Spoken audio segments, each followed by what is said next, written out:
Assalamualaikum warahmatullahi wabarakatuh. Kembali lagi di channel Apa Kamu Tahu? Oke, kali ini kita tidak membahas umat OTAN dulu.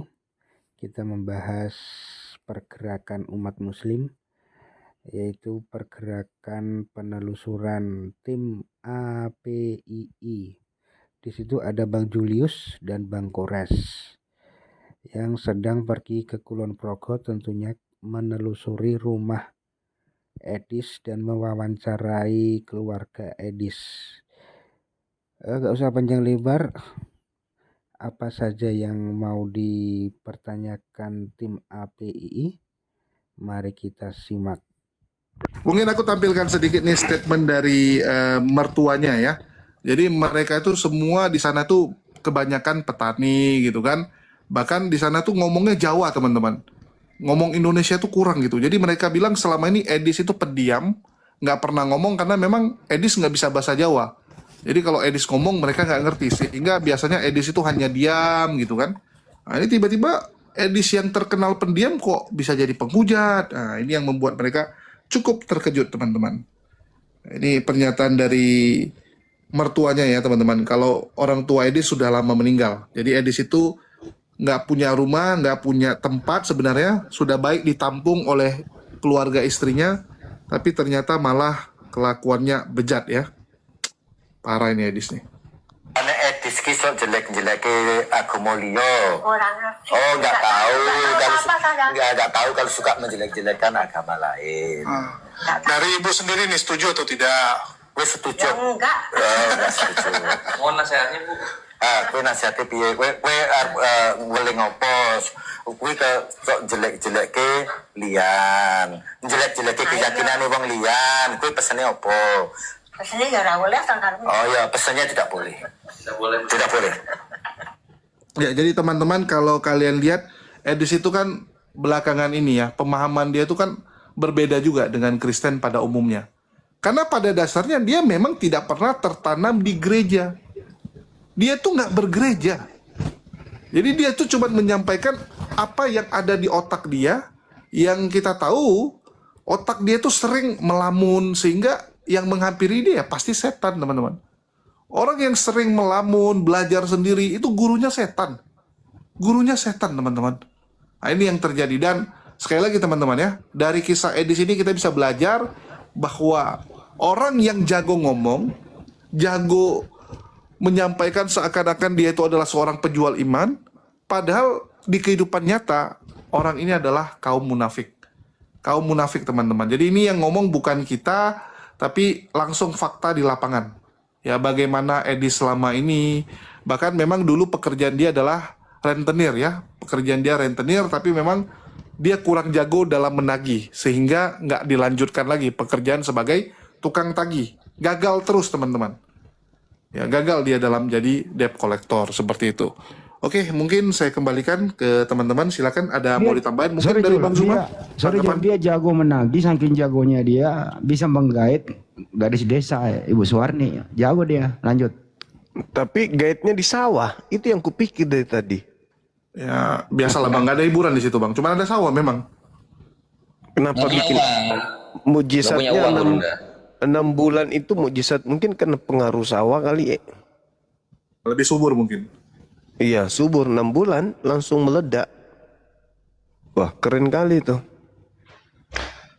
Wah, Mau luar apa? biasa. Mau hotel? Enggak, mau resepsi kejauhan uangnya waktu itu. Hotel masih nggak cukup juga uangnya. Ya udahlah, alam terbuka lah. Alam terbuka aja lah. Lang, Jadi pas yang membuat ada motor lewat, orang nyangkanya bebek. Enggak, itu orang itu. yang membuat kita tekor dalam perjalanan teman-teman Kores. Kores itu hidupnya apa ya? Makannya nggak mau di pom bensin, warteg. Makannya eksekutif terus gitu. Jadi kalau makan double 3 gitu. Jadi satu orang mau 3 orang mewakili 1 orang. Itu yang membuat kita tekor. Tolong Bang Andi ini dikondisikan pengawas. Ya, itu teman-teman yang ingin membantu Bunda dan teman-teman, saya dikit aja. buat teman-teman, buat ahlu sodako semuanya, jazakallah khairan kasiron, berkat bantuan Anda kerja kita lancar di lapangan teman-teman ya, Masya Allah, syukron jazakallah khairan kasiron buat kalian semuanya, kalian the best pokoknya ya, selalu mendukung APII, Apologet Islam Indonesia. Kebetulan saya lagi serak dikit, mungkin masuk angin kecapean ya. Pokoknya ini baru ronde pertama ya, nanti tunggu ronde berikutnya ya, ada ronde kedua yang bakal lebih wah lagi. Silakan Bang Andi dilanjut. Jadi teman-teman yang ingin mensupport perjuangan kami masih terbuka di rekening Yayasan Apologet Islam Indonesia 75 kali 51770 BNI atas nama Apologet Islam Indonesia. Karena kemarin itu kami tekor ke Kores. Kebanyakan dia makannya. Dia nggak mau hidup tidur di Hotel Melati, maunya bintang 5. Tekor gua. Itulah kira-kira teman-teman laporannya. Makasih. Ya, jadi gini teman-teman. Aduh, ini pencemaran nama buruk. Jadi sekali lagi teman-teman, ya kita nggak memungkiri yang namanya yayasan pergerakan itu tidak mungkin bisa bergerak tanpa support. Ya, dan kami di Yayasan API sadar bahwa Yayasan API ini sangat diharapkan ya oleh teman-teman, oleh umat untuk menjadi yayasan yang bisa jadi pembeda dalam dunia diskusi lintas iman ini. Untuk itu kami berjanji bahwa kita akan berusaha sebaik mungkin untuk berjuang ya melawan para kufar-kufar ini, terutama para penghujat-penghujat ini serta para misionaris-misionaris yang tiada henti mengerongrong dan mencoba mempengaruhi saudara-saudara kita agar murtad, termasuk lewat fitnahan-fitnahan ya. Jadi kita benar-benar akan banyak membongkar-bongkar modus-modus penipuan yang mereka lakukan ya. Jadi kita bukan hanya akan debat-debat di online, debat di offline, tapi kita akan turun langsung ke lapangan untuk mengecek, untuk membongkar-bongkar teman-teman. Nah itulah gunanya Yayasan API teman-teman. Karena kalau kita bicara debat, saya rasa nggak ada perlu diragukan lagi ya bahwa kita tuh sudah jauh di atas mereka semua. Cuman kalau yang di lapangan, nah ini yang kita masih mau bereskan. Terus ada yang bilang Mikana, ini Mikana kita juga punya kejutan teman-teman. Nanti kalian akan tahu, mungkin jangan sekarang lah ya.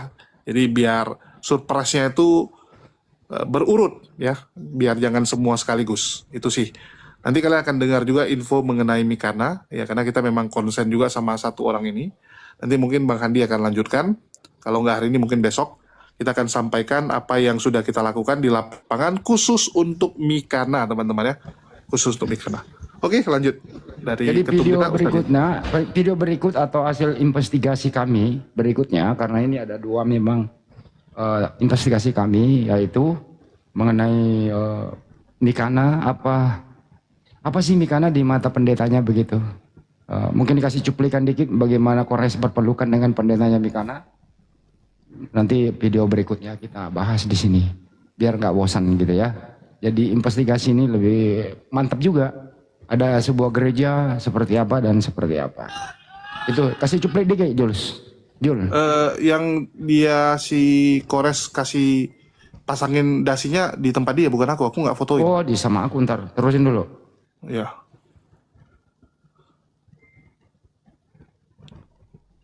Jadi kita sempat berkunjung ke sinodenya Mikana teman-teman. Jadi Mikana itu sekarang jadi pendeta muda di gereja Pembaruan Firman yang ada di Cilengsi, Bogor gitu kan. Nah, ini yang kita jumpai langsung ketuanya. Ketuanya yaitu pendeta Yakob Sulistyo. Dan alhamdulillah sambutannya luar biasa positif ya. Pendeta Yakob juga sangat mengapresiasi Yayasan API, dan sekali lagi kita juga cukup terkejut ya, ada juga akhirnya pendeta yang bertobat kalau kita bilang gitu ya, yang mau mengembalikan istilah-istilah yang mereka curi dari Islam. Nah, jadi pendeta Yakob izin Jul sambil di sepil nomor rekening API Jul, banyak yang nanya. Oke, silakan lanjut Kang.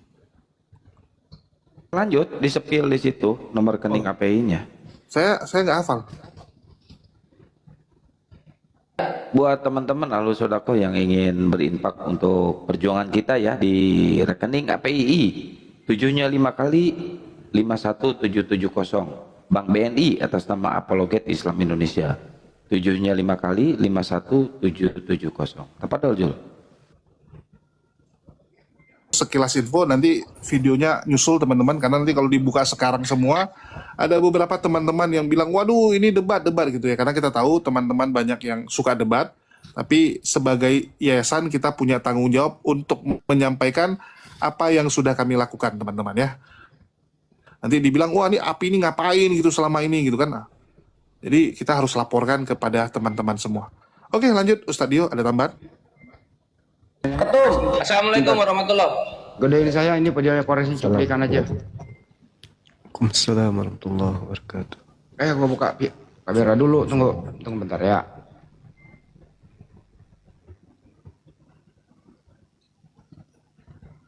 Ya, Bang Andi mau melihatkan bekas sawah yang dipakai. Oh, bukan ya? Wih. Siapa tuh ganteng? Wih. Dipakein baju pendetanya. Siapa tuh ya?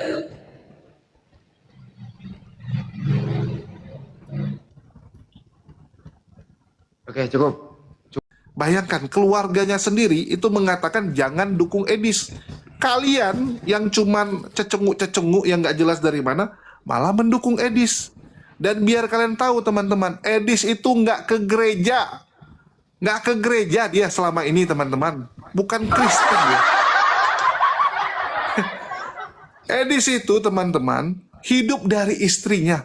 Jadi kalau Sofiatul kemarin bacot-bacot ya, Edis itu memikul salib, dia jual asetnya. Siapa yang bilang itu hasil ngemis?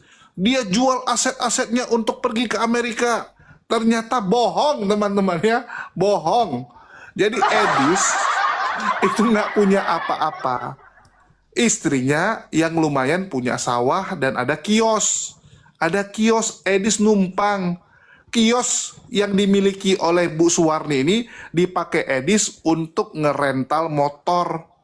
Usahanya sewain motor, motornya juga dikit. Ini biar kalian tahu. Terus apakah sudah dijual itu kiosnya? Belum teman-teman.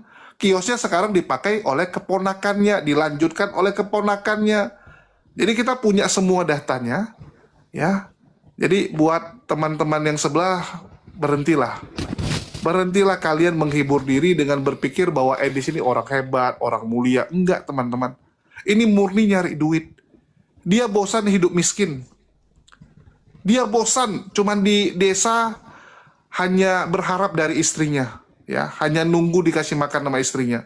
Itulah kenapa dia berpikir ingin berubah. Ya, ingin berubah jadi orang kaya seperti Saifuddin Ibrahim, seperti Rudy Yohanes, kan gitu. Nah, itulah kenapa dia meniru apa yang dilakukan oleh senior-senior dia seperti Rudy Yohanes. Kalau Rudy Yohanes kan dia bikin rumah anak terong, ini namanya rumah apologet. Padahal apologetnya siapa? Apologetnya Sofiatul, teman-teman. Bayangkan Sofiatul. Oke? Terus istrinya di mana sekarang? Istrinya baru menyusul. Edis duluan pergi. Ya, sekarang istrinya sudah menyusul juga ke sana. Karena ternyata sudah sukses. Sebelumnya istrinya tidak mau ikut karena takut. Nanti makan apa di situ gitu kan. Nah, tapi ternyata Edis berhasil meyakinkan istrinya bahwa dia bisa menjadi penghujat internasional. Seperti itu teman-teman ya. Terus bagaimana tentang anaknya yang lahir dalam 6 bulan ya. Jadi kita kalau ngomong tol itu kan ada namanya diskon tol ya, betul nggak Bang Handi? Ada namanya diskon tol ya? Diskon tarif tol. Oh, diskon tarif tol, sorry ya, diskon tarif tol.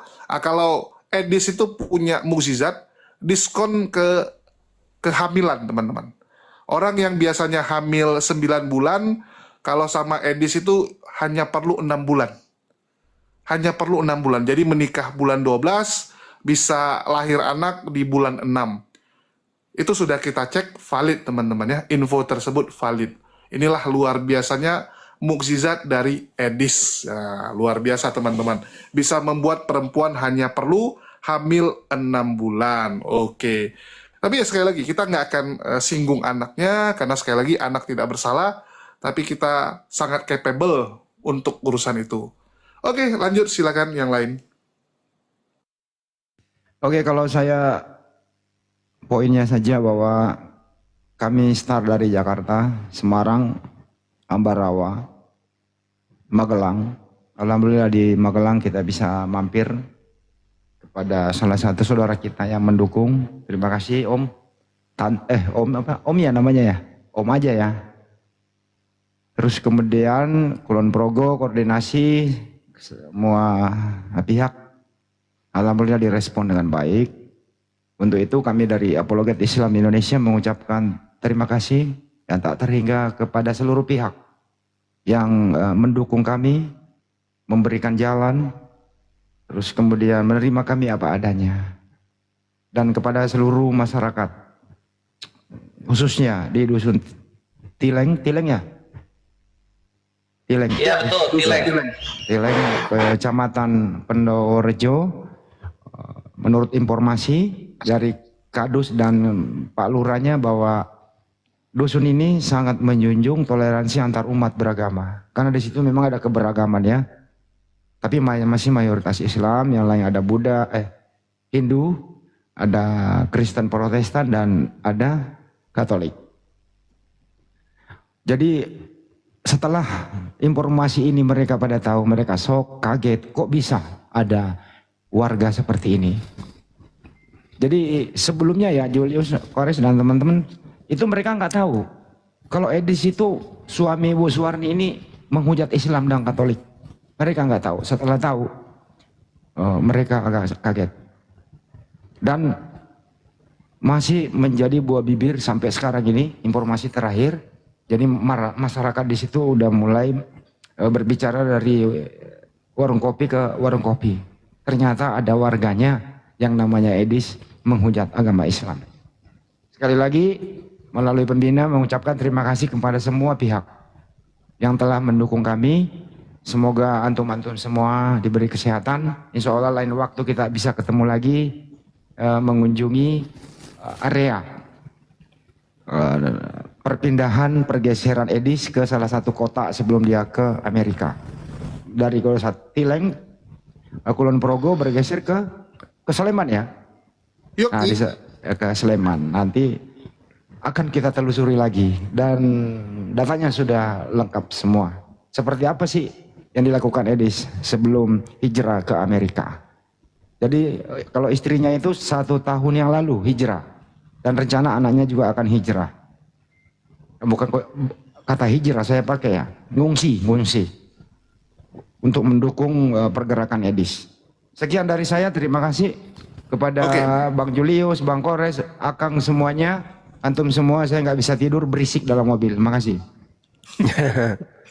Ya, ini kita kurang tidur. Mungkin aku tampilkan